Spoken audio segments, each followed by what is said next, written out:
Althan police station તથા જિંદગી જીવદયા અભિયાન સુરત દ્વારા આજરોજ 300થી વધુ વિનામૂલ્યે કુંડા વિતરણ કાર્યક્રમનું આયોજન કર્યું હતું।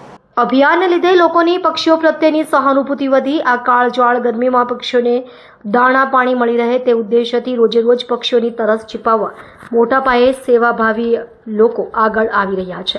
અલથાણ પોલીસ સ્ટેશન તથા જિંદગી જીવદયા અભિયાન સુરત દ્વારા પક્ષીઓ માટે 300થી વધુ વિનામૂલ્યે કુંડા વિતરણ કરવામાં આવ્યા હતા। અલથાણ શાહ મંદિર પોલીસ ચોકી ખાતે કુંડાઓનું વિનામૂલ્યે વિતરણ કરવામાં આવ્યું હતું। મુક્ત બને વિહરતા પક્ષીઓની તરસ छिपाવવા જિંદગી જીવદયા અભિયાન દ્વારા કરેલી પહેલને સતત આવકાર મળી રહ્યો છે અને અનેક લોકો સહાય માટે આગળ આવી રહ્યા છે અને પોતાની મેળે પણ પક્ષીઓ માટે વ્યવસ્થા ગોઠવી રહ્યા છે।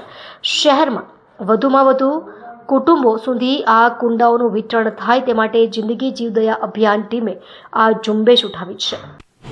હાલ ઉનાળાની સિઝન ચાલી રહી છે, તમે જોઈ રહ્યા છો કે ગરમીનું પ્રમાણ ખૂબ વધી ગયું છે।